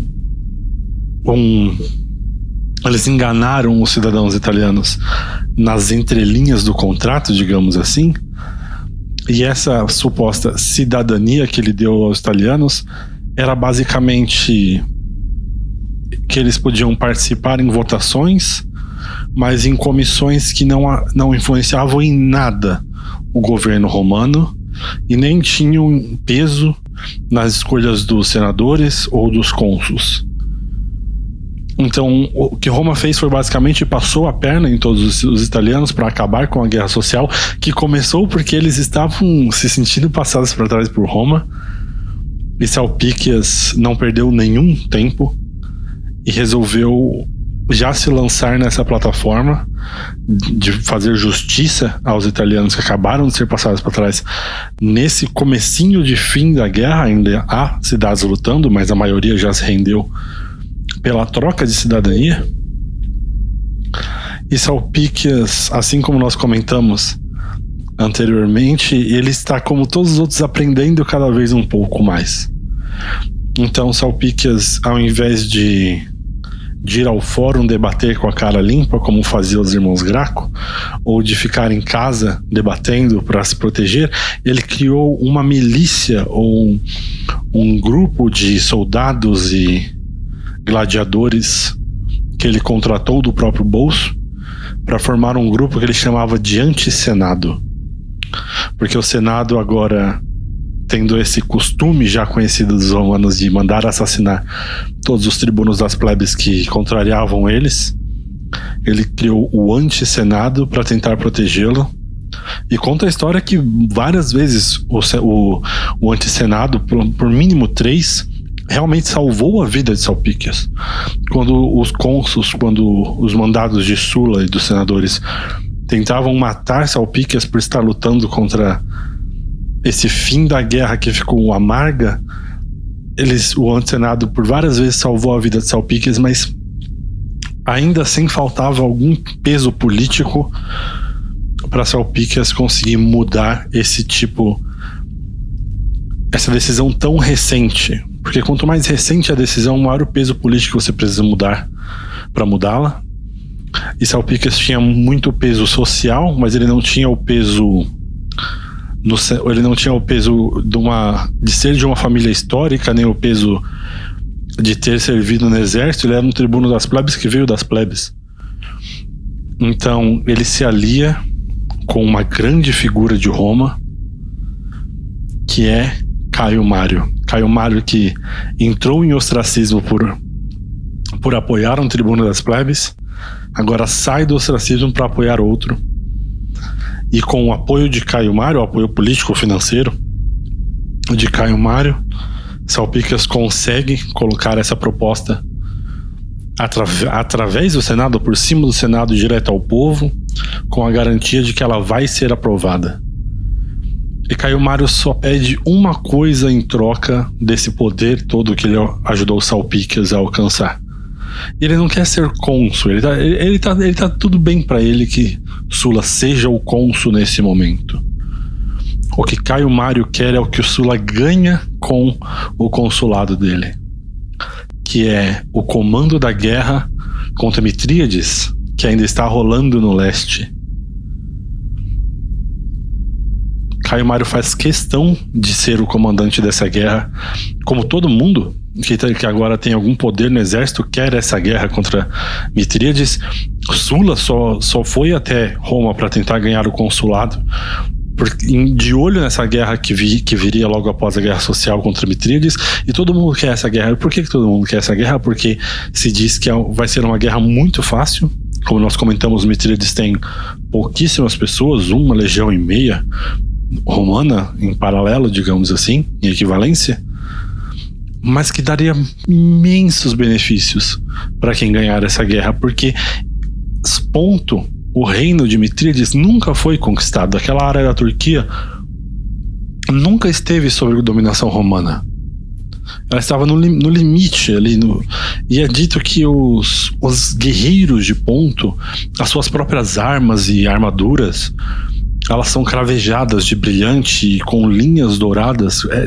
Se diz que é um lugar muito rico e nunca conquistado. Então, quem conseguir derrotar Mitríades e esse pouquíssimo de exército que ele tem imensas coisas a ganhar.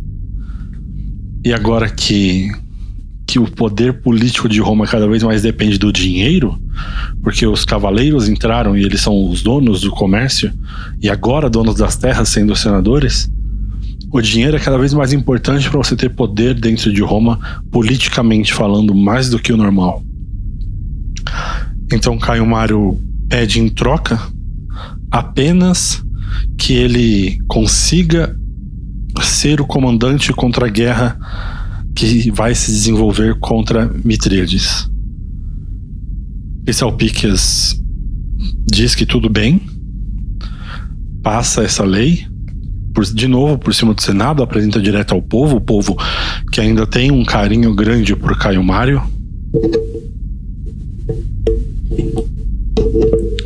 Ajuda a aprovar essa lei. E Sulla, que está no fronte de batalha na Itália para dar um fim a essa guerra social, ele está junto com as suas tropas, está em descanso de uma das batalhas, quando chegam 2 cavaleiros, e os 2 desmontam e eles mostram uma carta do Senado romano falando que Sulla tem de entregar as suas 6 legiões. Ele pergunta por que, ele quer saber, e os 2 cavaleiros dizem que por ordem do povo, essas legiões e o comando da guerra contra Mitríades, que já está em desenvolvimento, vai ser passado agora para a mão de Caio Mário. Sulla, em toda essa bagunça, toda essa ambição pela guerra contra Mitríades que nós contamos, ele foi o único que jogou dentro das regras e conquistou o direito de estar nessa guerra. E é importantíssimo que ele esteja nessa guerra para ele, porque como nós comentamos nas reformas que Caio Graco implementou, agora que Caio Mário implementou, me desculpas, agora não só o general ganha, mas ele é quem paga os guerreiros. Então os guerreiros têm tanto interesse ou mais do que o general em entrar numa guerra que seja fácil e dê grandes benefícios de volta. E agora eles ouvem isso, e que mais uma vez Caio Mário passou Sulla para trás para tirar o holofote dele e conquistar mais uma vitória que deveria ser pelo caminho certo das coisas, deveria ser de Sulla.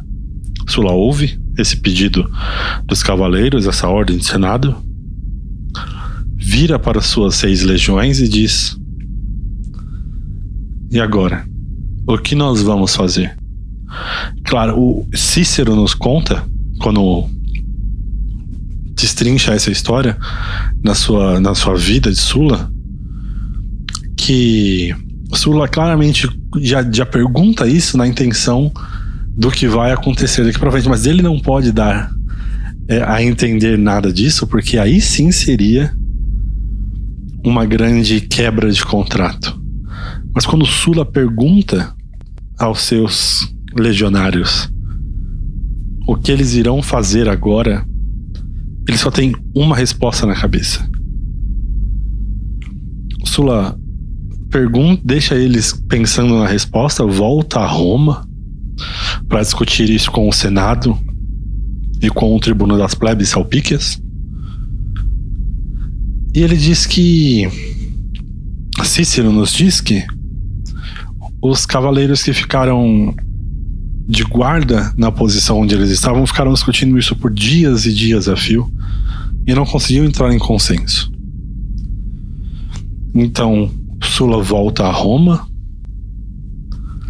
coloca isso em discussão com o Senado e os tribunos das plebes, tanto ele quanto Pompeu, que é o outro cônsul, lembremos que tem 2 cônsuls, mas sempre um tem um protagonismo, né? Mas tem 2 cônsuls agora. Tanto ele quanto Pompeu, e junto com o Senado, resolvem suspender os trabalhos legislativos, digamos assim. Então eles resolvem parar todos os trabalhos para que essa lei que Salpíquias aprovou agora seja suspensa até que o Senado possa discutir. Salpíquias vê o golpe que ele está prestes a levar e pergunta a Caio Mário como é que nós vamos fazer isso, e Caio Mário diz que Salpíquias tem que resolver do jeito que ele puder, porque isso é muito importante para Caio Mário. Então Salpíquias, na melhor dos espíritos dessa nova Roma, junta o seu anti-senado e junta a maior parte dos seus aliados no povo e diz para eles se prepararem para qualquer tipo de briga que possa acontecer dentro do Senado no outro dia.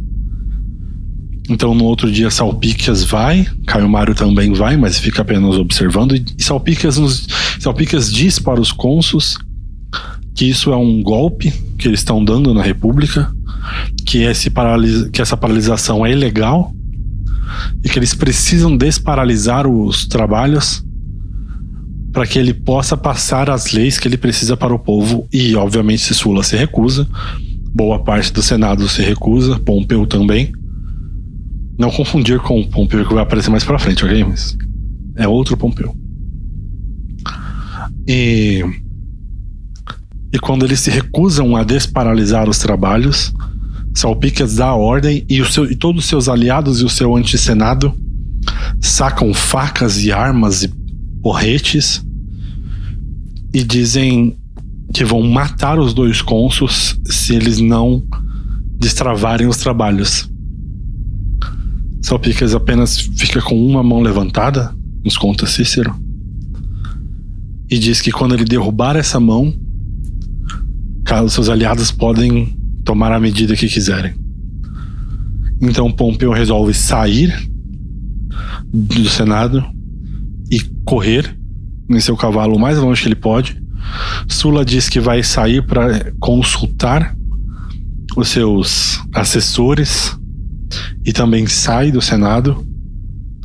Agora o Senado, acuado e sem os seus 2 líderes, que são os cônsuls, resolvem destravar os trabalhos, e Salpíquias passa a lei e dá oficialmente a liderança da guerra contra Mitríades para Caio Mário. Sulla, nesse momento que ele se retirou do Senado, subiu em seu cavalo e voltou para suas legiões e perguntou o que eles decidiram. Das suas 6 legiões, 5 responderam juntas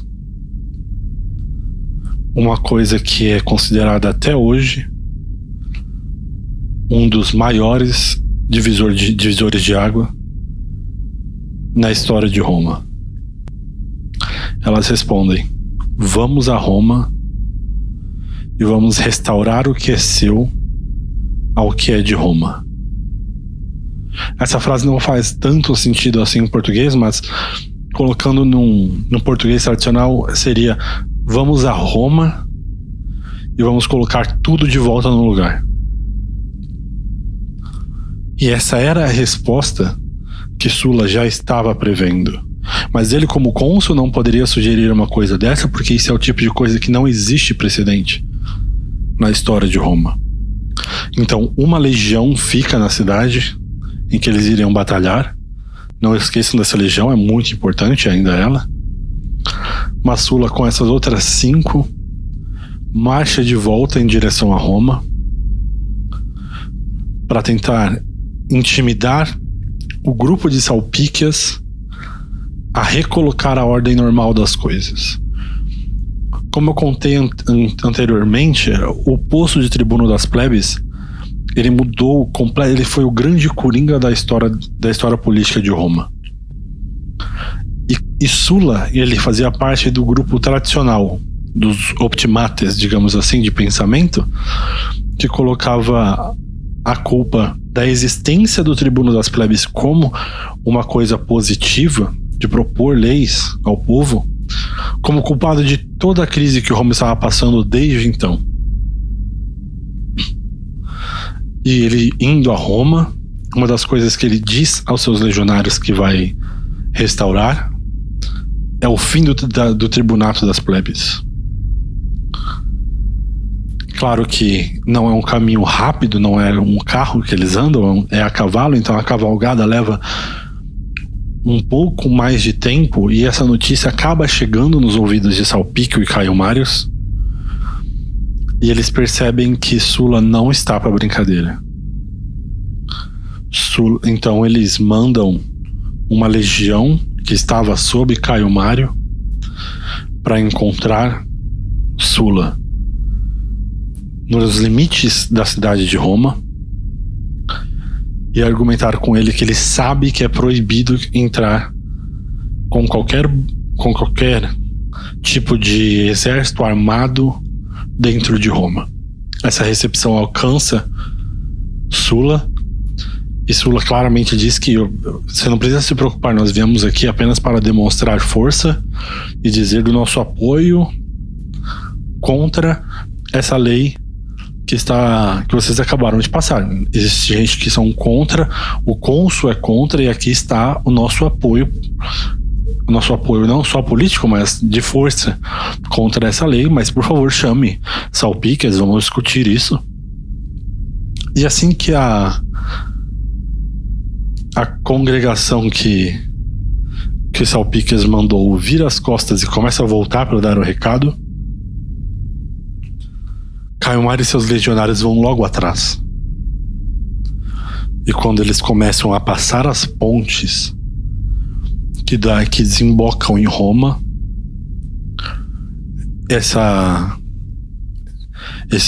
esses legionários de Caio Mário que foram dar o recado percebem o que vai acontecer e começam a correr.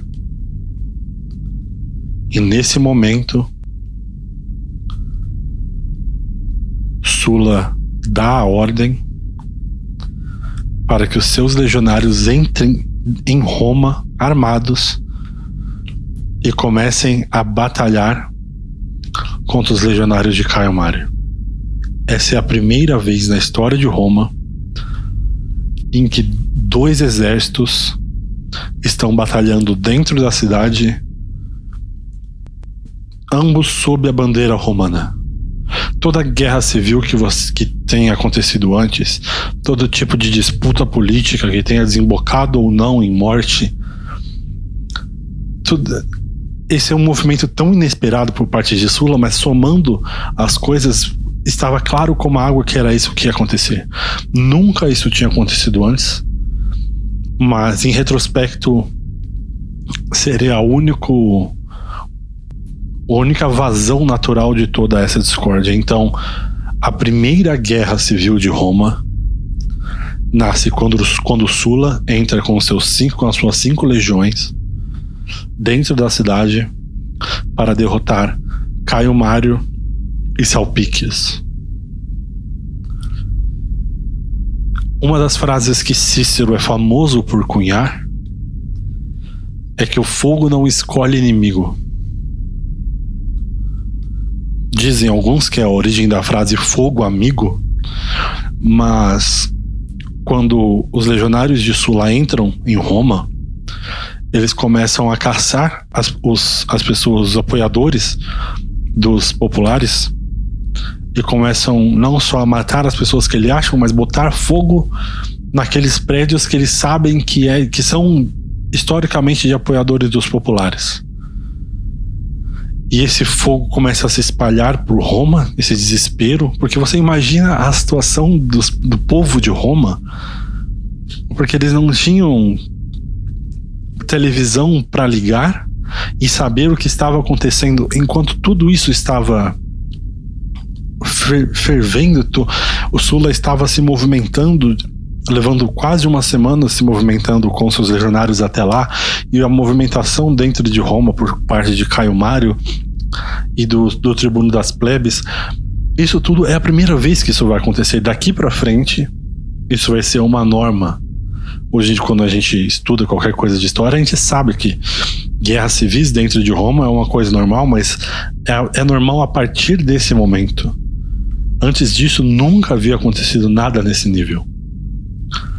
Então, o povo está completamente desorientado, eles se escondem onde pode, e as trupes de Sulla começam a botar fogo em Roma.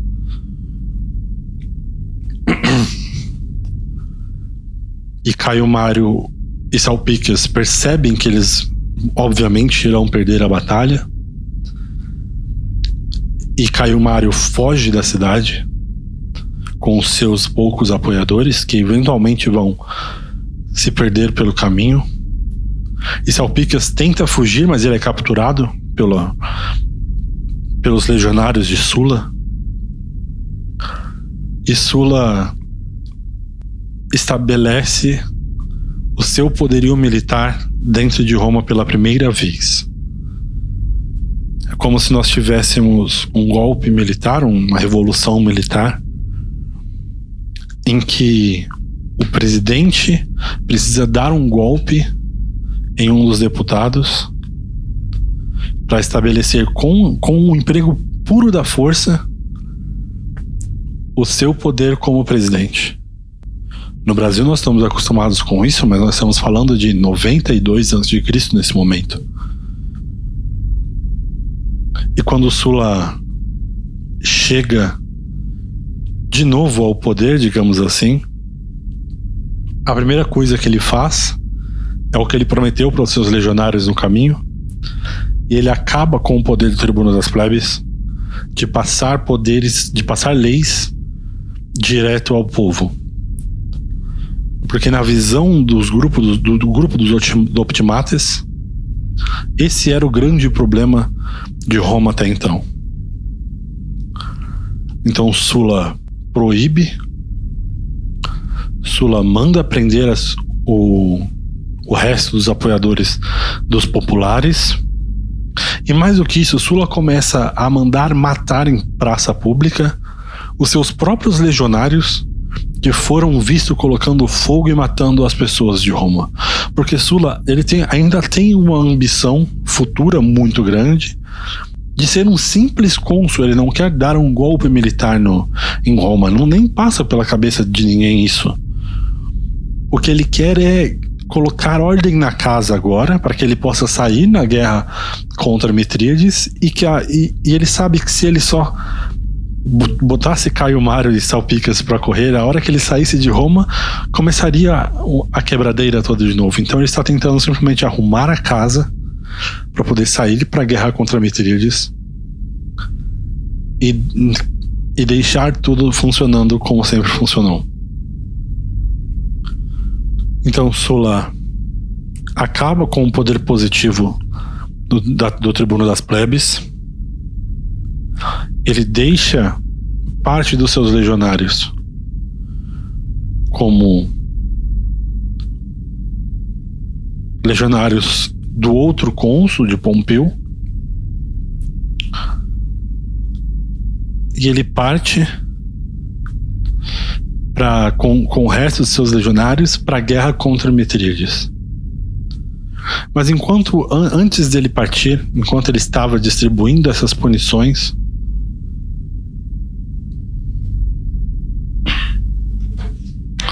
agora que Sulla conquistou Roma, está na altura de uma nova eleição para cônsul, e Sulla, muito por conta dessa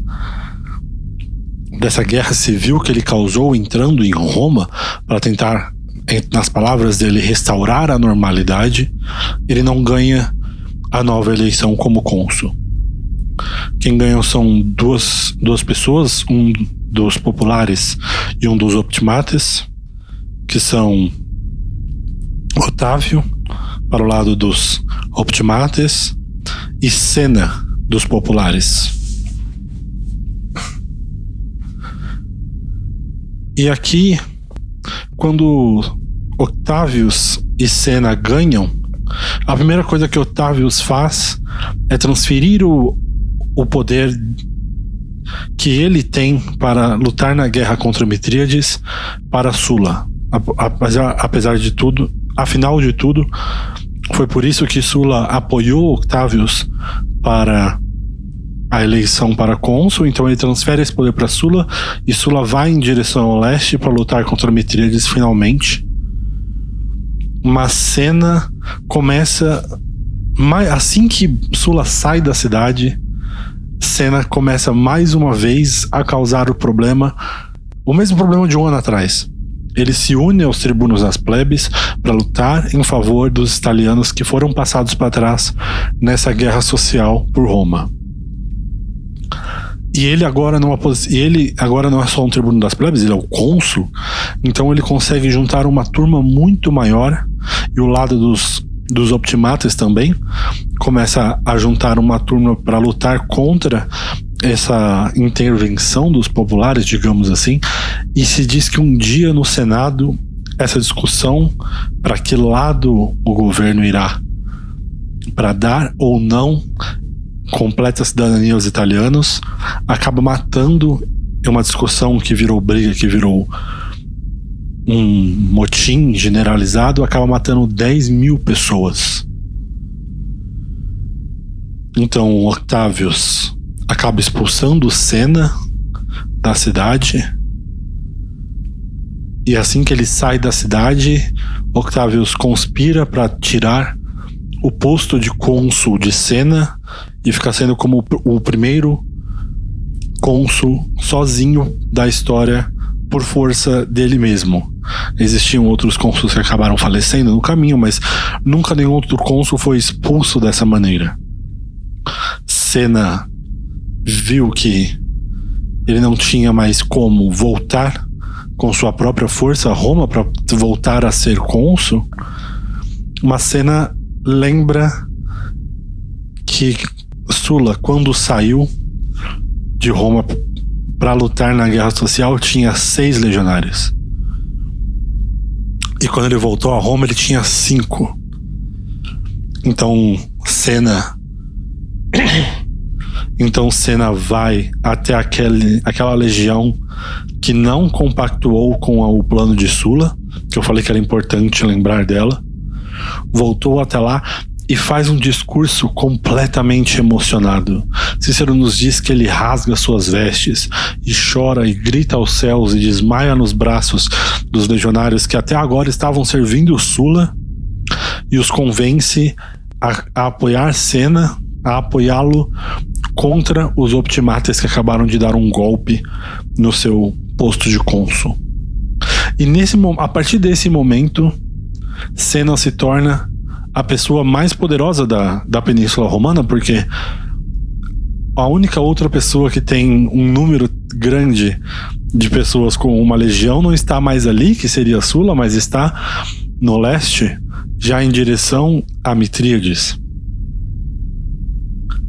Em toda essa bagunça, ele também se torna a pessoa mais poderosa, porque Caio Mário, quando fugiu do ataque de Sulla, foi perseguido pelos legionários que Sulla colocou atrás dele, e ele escapou de ser pego por 11 vezes seguidas. Quando ele conseguiu chegar numa cidade italiana pequena chamada Fritsches, ele estava quase morto. Ele chegou em Fritsches, pediu para alugar um quarto com o dinheiro que ele tinha em seu bolso e foi dormir de cansado que ele estava de fugir por quase 3 dias e 3 noites dos exércitos de Sulla. E o povo da cidade reconhece Caio Mário. Ele é uma das pessoas mais, não só famosas, mas mais populares de toda a Itália, especialmente entre o povo que faz parte do grupo que nós chamamos aqui de populares. Mas eles sabem também que Sulla, agora o novo todo-poderoso do exército romano, está atrás de Caio Mário. e o povo da cidade discute na praça o que fazer enquanto Caio Mário dorme. Eles chegam à decisão de matar Caio Mário no seu sono e entregar o seu corpo a Octavius. Então, enquanto Caio Mário dorme, um assassino que foi designado pela cidade vai até o quarto dele, armado com um punhal. E a história que acontece agora, ela é contada por mais de 6 fontes da antiguidade diferentes. É uma das histórias das cenas mais bem relatadas da história da República Romana. O assassino entra no quarto de Caio Mário. Ele está chegando perto para atacar Caio Mário. E se diz que Caio Mário, fazendo um mínimo barulho, se diz que Caio Mário levanta na escuridão completa, sem ver a pessoa, com fogo em seus olhos. Cícero diz fogo. Os escritores romanos dizem faíscas. Mas todo mundo concorda que ele acordou com um ódio muito grande, olhando na direção do seu assassino, mesmo sem vê-lo na escuridão, e diz: você ousa matar Caio Mário? Naquela imposição de voz que coloca nas palavras Caio Mário todo o peso da sua história, todo o peso que ele teve na história romana. E o assassino cai com o susto, volta correndo à praça onde o povo estava esperando o resultado do que ele iria fazer.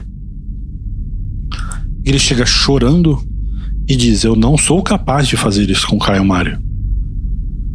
E a cidade começa, todas as pessoas da cidade começam a perceber, uma por uma, o que eles estavam tentando fazer. Eles estavam tentando mandar matar um dos maiores homens da história da República e uma das pessoas que mais salvou, como eu comentei no episódio passado, ele é chamado o refundador de Roma.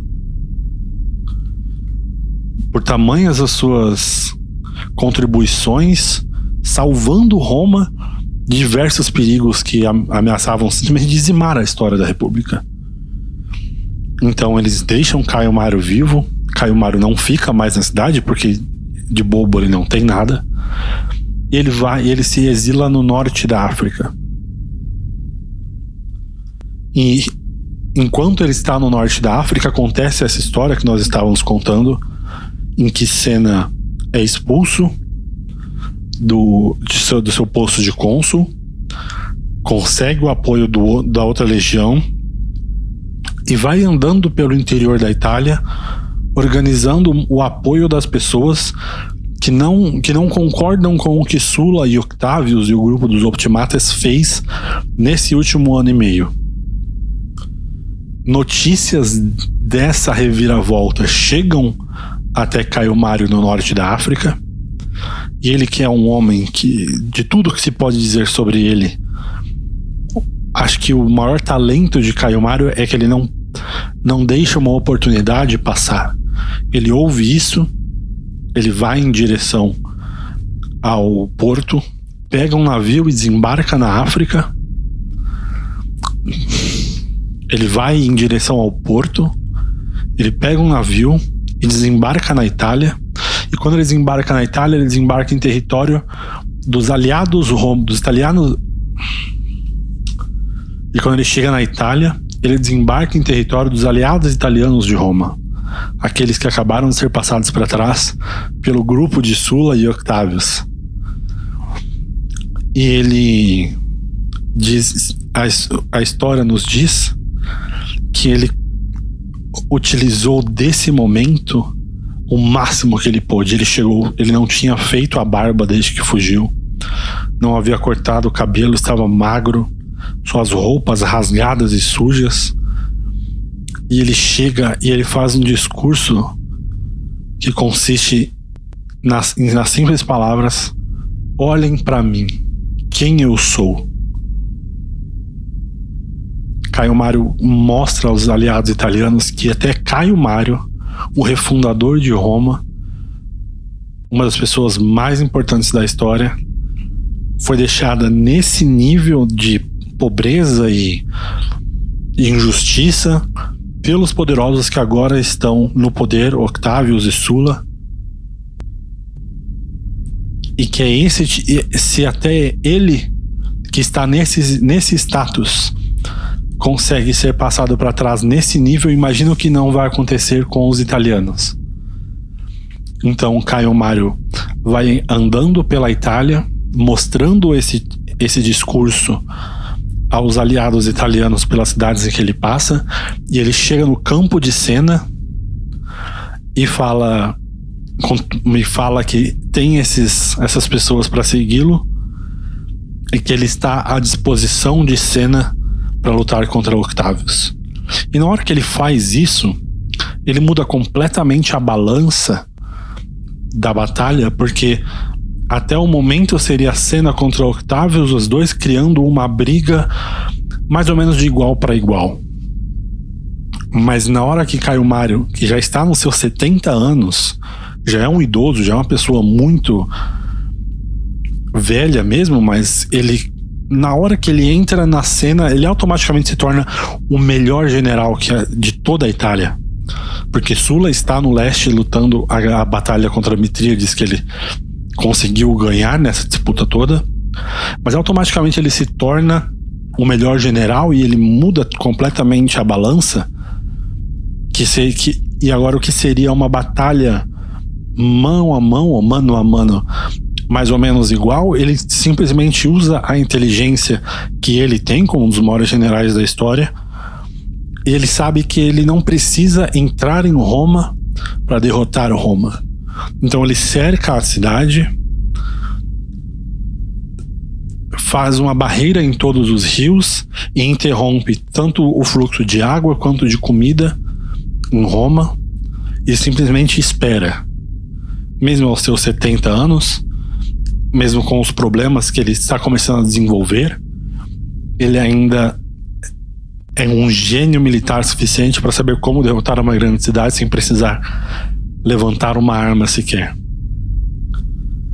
E as pessoas agora começam a voltar às boas graças de Mário, no sentido de saírem de Roma.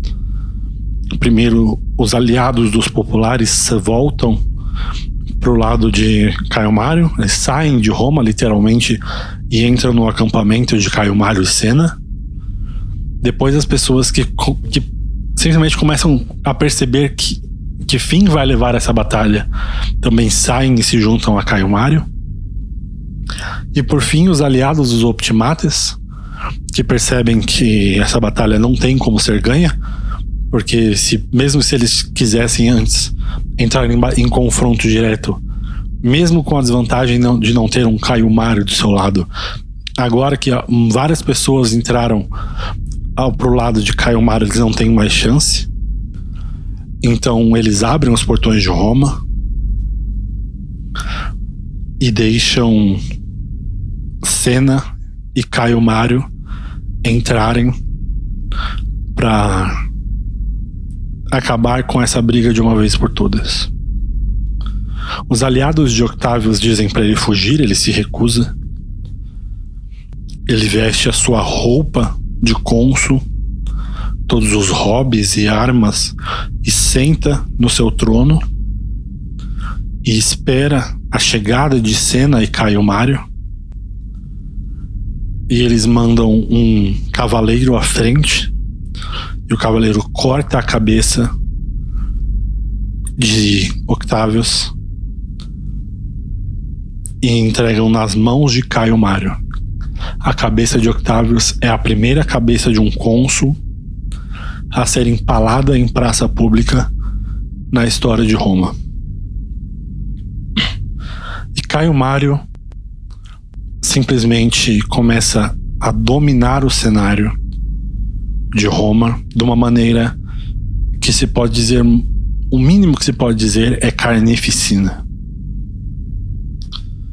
Todos os aliados de Caio Mário de Sena, agora recolocado no posto de cônsul, começam a matar todos os aliados dos Optimates que encontram, num nível em que, se uma pessoa passa por Caio Mário na rua e acena para ele, se Caio Mário não acenar de volta para essa pessoa, essa pessoa é morta ali mesmo.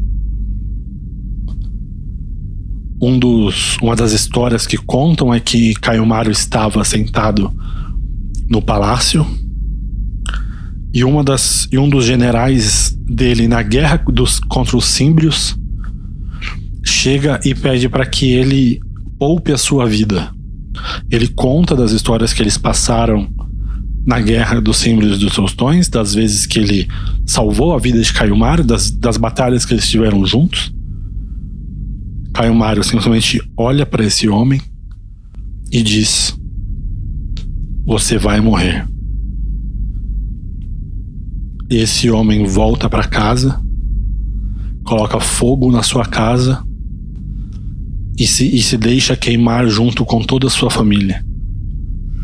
As pessoas estão pulando de prédios, de casas, estão cortando seus pulsos, estão botando fogo em si mesmas, se jogando no rio, porque elas preferem esse tipo de tratamento de suicídio a encararem Caio Mário e a sua trupe de assassinos. Então, quando chega o momento da nova eleição para cônsul, a cidade já não tem mais nenhum candidato dos optimates que tenha coragem de ir à frente. Então Senna é colocado de novo no posto de cônsul, e assim como a profecia previu há quase 50 anos atrás, Caio Mário é eleito pela 7ª vez cônsul de Roma.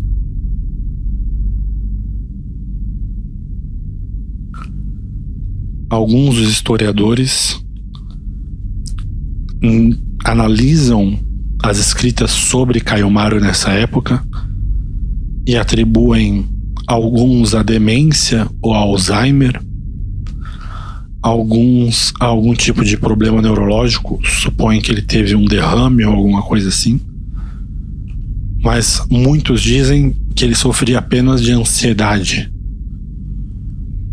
porque Caio Mário reportadamente, notadamente não dorme mais. Ele está cada vez mais nervoso, cada vez mais à beira da loucura, porque ele sabe que quando um lobo domina uma área, o pior pesadelo dele é que o leão volte àquela área.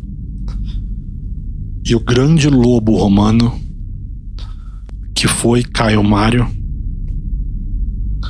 não consegue mais dormir, sabendo que lá fora, em algum momento apenas dependente do final da guerra contra Mitríades, o grande leão que é Sula daqui a pouco estará de volta e entrará com fogo nos olhos a Roma. E entrará com fogo nos olhos em Roma.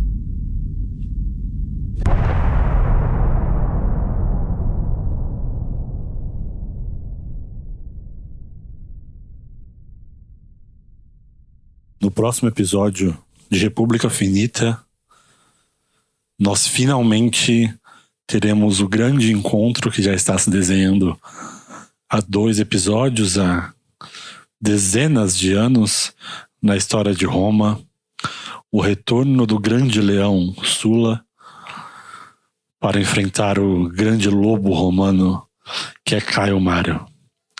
Se você acha que a violência política de Roma estava exacerbada, Sula vai voltar a Roma para mostrar o que realmente é uma violência e iniciar a primeira guerra civil de Sula.